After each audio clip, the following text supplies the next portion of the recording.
শ্রীমন মহাপ্রভু তার জন্মতিথি হচ্ছে আজ।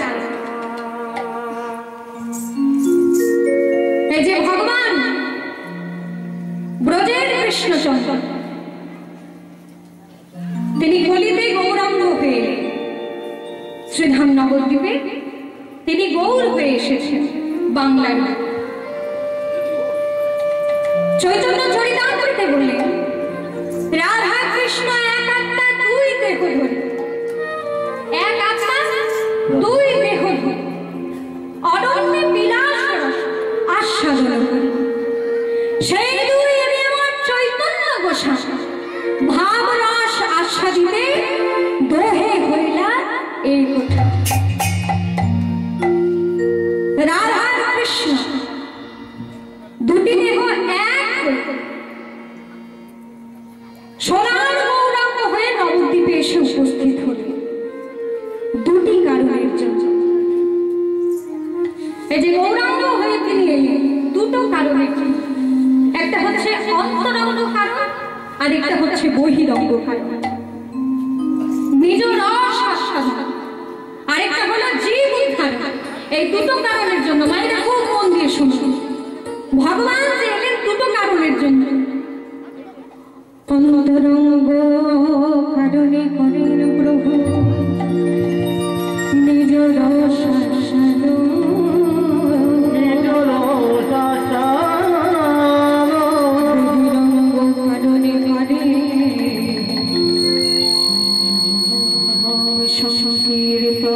করে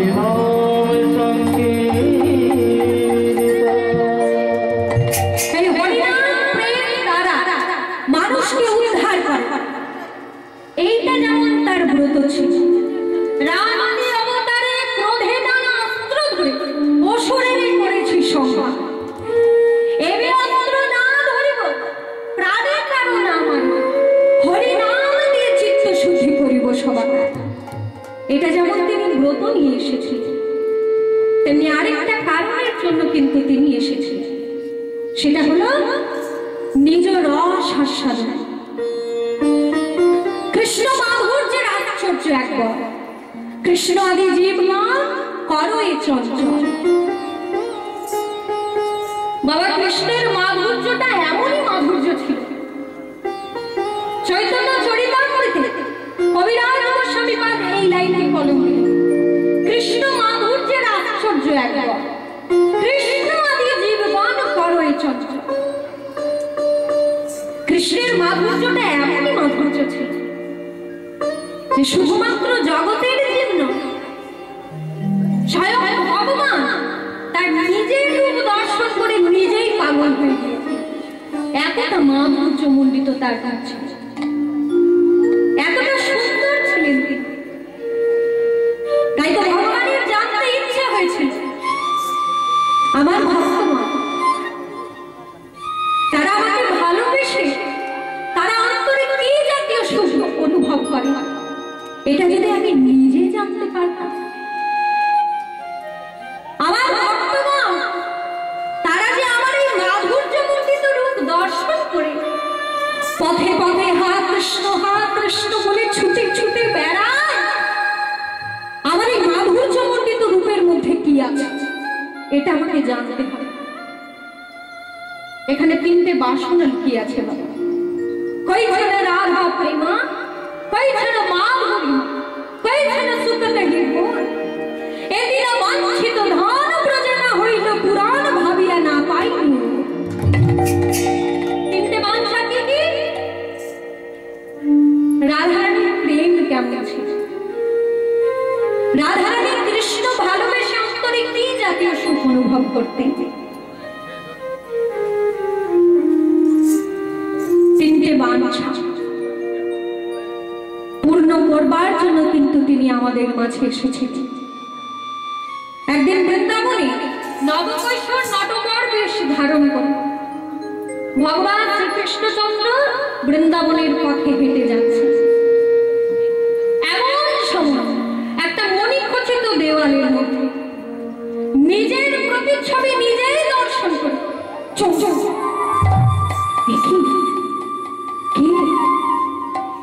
কে মানুষটা শুনেছি আমি নাকি পৃথিবীতে বড় সুন্দর মানুষ, কিন্তু এত সুন্দর রূপের মানুষ আছে এতো আমার জানা ছিল না। কে মানুষ?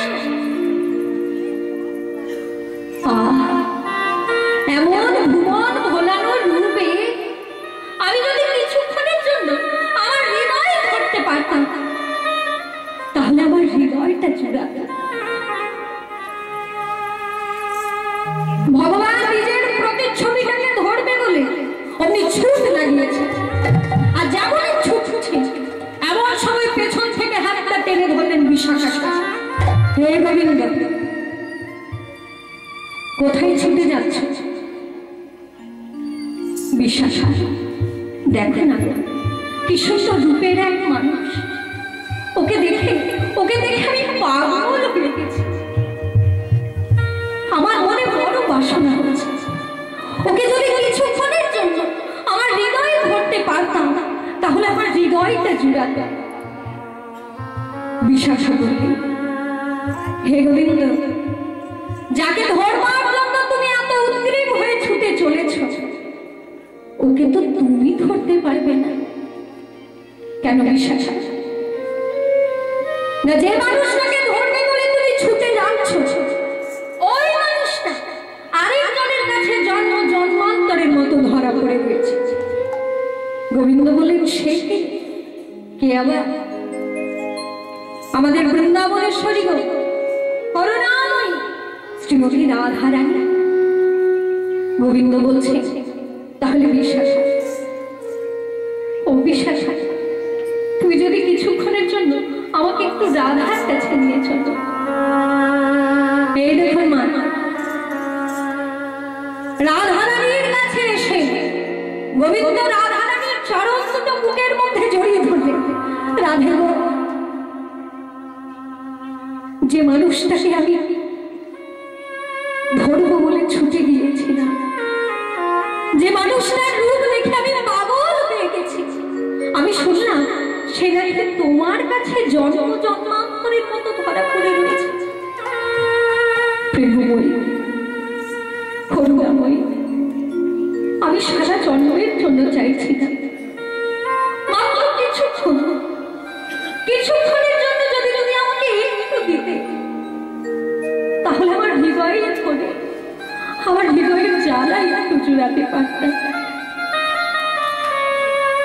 এই দেখুন মা, রাধা রানী গোবিন্দ বললেন, প্রাণনাথ, যে মানুষটাকে ধরবে বলে তুমি আমার কাছে ছুটে এসেছ, তাকে তো তুমি ধরতে পারবে না। কেন রাধে? যে মানুষটাকে আমি ধরে রেখেছি আমার কাছে, আর যে মানুষটাকে ধরবে বলে তুমি ছুটে এসেছ, সে যে পূর্ণ বিশ্বাস, আর তুমি নিজেও পূর্ণ বিশ্বাস। বিষয় হয়ে কি কখনো বিষয় ধরা যায়? বিষয় ধরতে গেলে আগে যে নিজেকে আশ্রয় হতে হবে। তুমি আগে আশ্রয়ী হও, তবে তো ওই বিষয়রূপী মানুষটাকে ধরতে পারবে।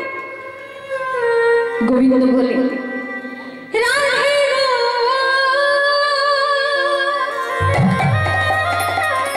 তোমার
কেঁদে কেঁদে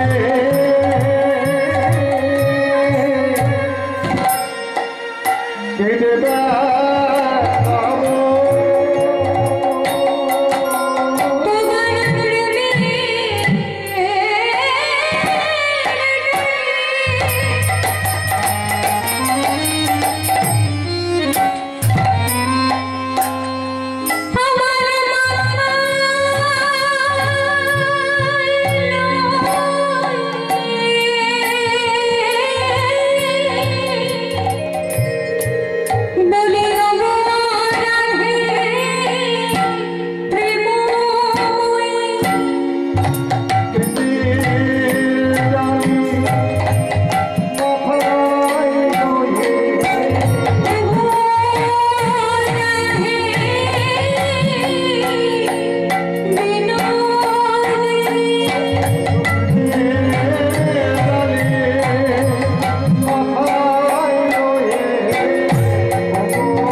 কৃষ্ণ নদিয়ায় গৌর হয়ে এসেছে।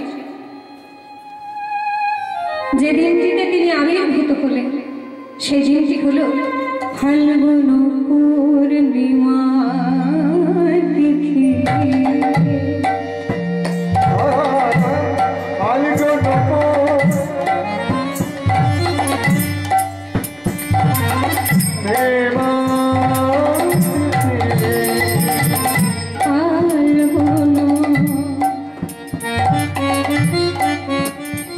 কলিযুগের ভগবান কখন অবতীর্ণ হলেন এই পদের মাধ্যমে বলে দেওয়া হয় ফাল্গুন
ভগবান কিন্তু এমনি এমনি নেমে এলেন, এই ধরার বুকে এমনি এমনি কিন্তু আসেন, তাকে আনতে হয়েছে।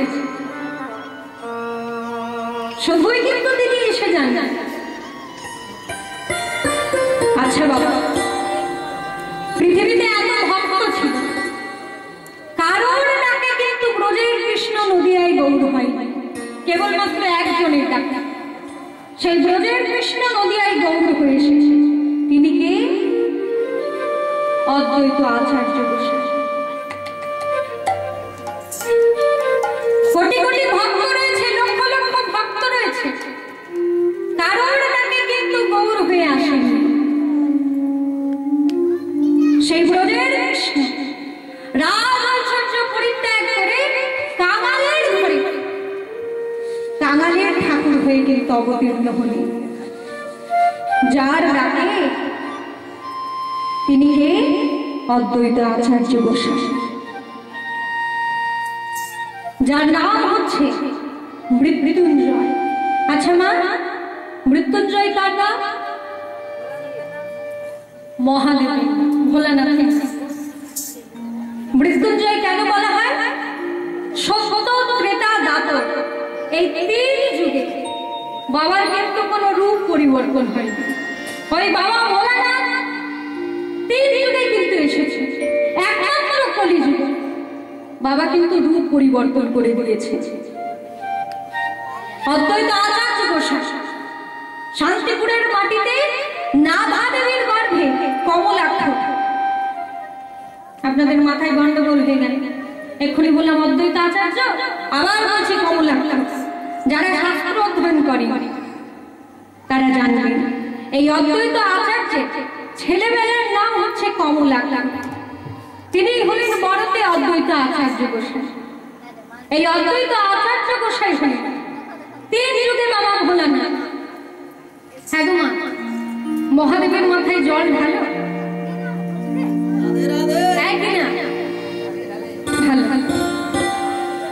কিন্তু ঢাললে কি হবে? বাবা তো কলিযুগে নেই, রূপ পরিবর্তন করে দিয়েছে।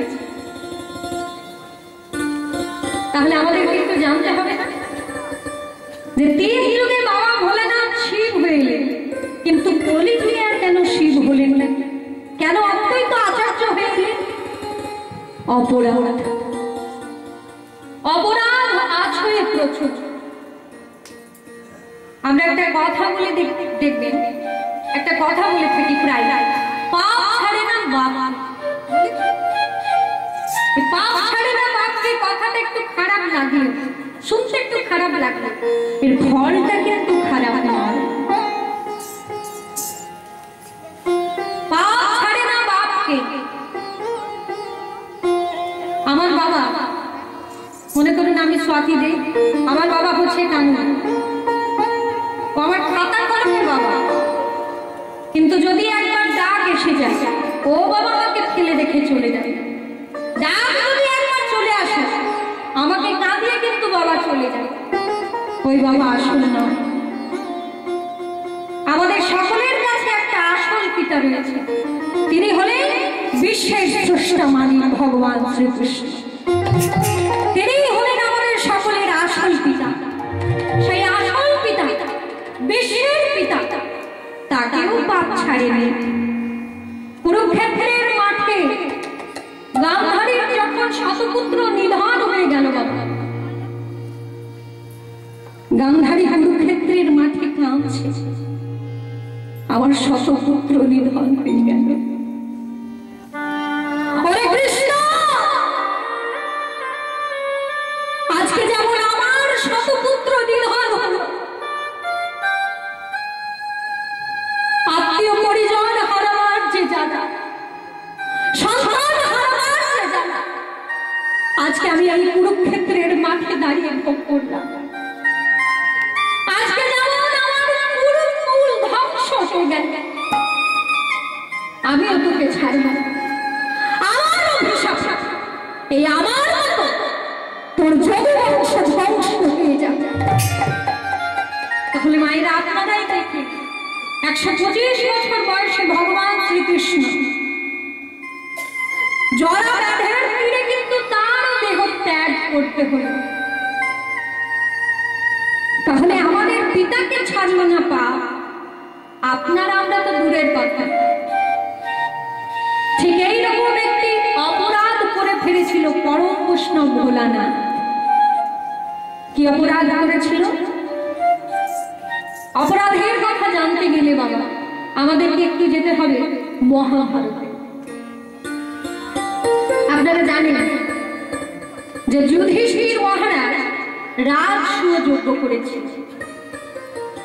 এই রাজসূয় যজ্ঞ করে